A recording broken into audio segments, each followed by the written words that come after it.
Bonjour et bienvenue dans cette nouvelle vidéo consacrée à Juste la fin du monde de Lagarce. Je vous propose aujourd'hui une explication linéaire du prologue. En guise d'introduction, on peut indiquer que Jean-Luc Lagarce a été beaucoup influencé par Tchekhov, dont les pièces se passent souvent dans une grande demeure où les personnages se réunissent et parlent du passé. Les deux auteurs ont également connu la souffrance de la maladie, Tchekhov étant atteint de la tuberculose et Lagarce du sida.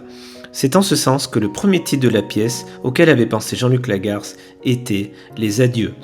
Toute la pièce est placée sous le signe de l'urgence face à la tragédie de la maladie. Lagarce s'inspire du théâtre antique où le prologue, étymologiquement prologos, avant le discours, annonce au spectateur les enjeux de la pièce avant que celle-ci ne commence. Ce monologue inaugural est composé d'une seule phrase très longue, traversée de répétitions, de reformulations et de passages à la ligne.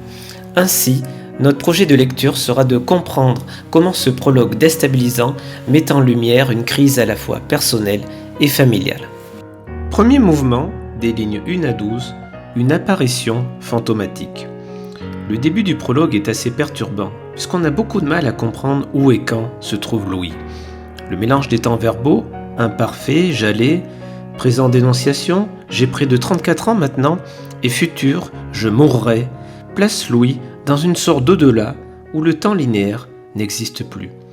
Il semble être devenu une voix d'outre-tombe, ce qui correspond à une prosopopée. La prosopopée est une figure de style consistant à faire parler un être absent, imaginaire, abstrait ou disparu.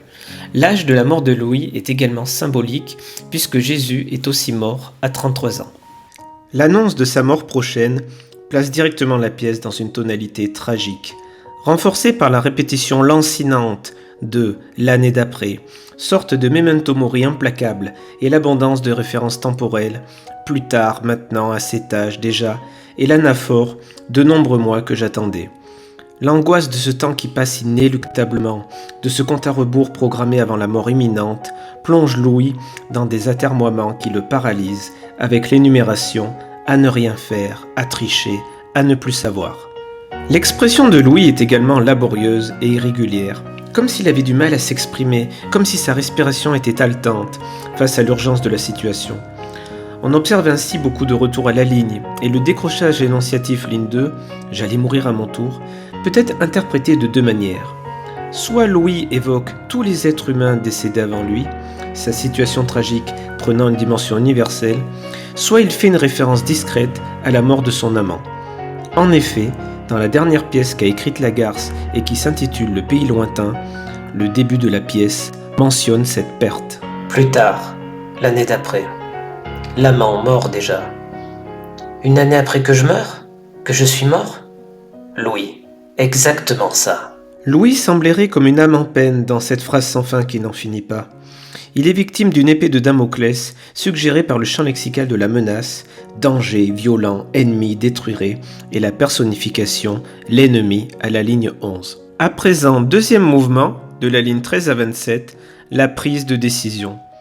L'anaphore de malgré tout et le passage au passé simple, je décidais haï à la ligne 18, marque une volonté de s'opposer à un dessein funeste, traduit par les termes la peur, ce risque, sans espoir jamais de survivre, et bien sûr ma mort prochaine et irrémédiable.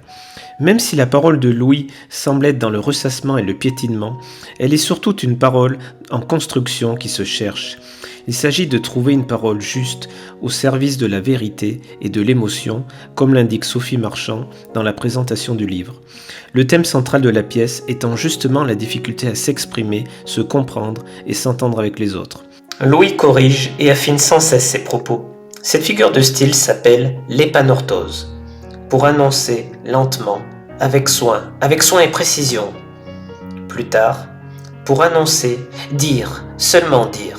On peut voir également deux autres décrochages énonciatifs qui visent à conforter Louis dans son choix. Ce que je crois, à la ligne 20, le modalisateur montre que Louis ne veut pas donner de lui l'image de quelqu'un de trop sûr de lui, d'arrogant. Et n'ai-je pas toujours été pour les autres, et eux tout précisément, n'ai-je pas toujours été un homme posé? Cette question rhétorique donne une image valorisante de Louis qui cherche à soigner son ethos dans la plus pure tradition de l'art oratoire. La décision de revenir voir sa famille après une longue absence fait penser à une parabole de la Bible, le retour du fils prodigue. Après avoir mené une vie de débauche, le fils revient parmi les siens en toute humilité et en quête de pardon. La volonté d'agir et de s'amender est traduite par les verbes de mouvement, retourner, revenir, aller, et la métaphore, faire le voyage, à la ligne 18. Enfin, cette parole littérative peut faire penser à un poème lyrique en vers libre, avec ses refrains et ses retours à la ligne. L'annonce de la mort est ainsi mise en valeur à la ligne 27, ma mort prochaine est irrémédiable. Troisième et dernier mouvement du texte, le pouvoir du théâtre, de la ligne 28 à la fin. Louis trouve le courage et la force de parler grâce à l'espace théâtral. Le public sert de confident à Louis.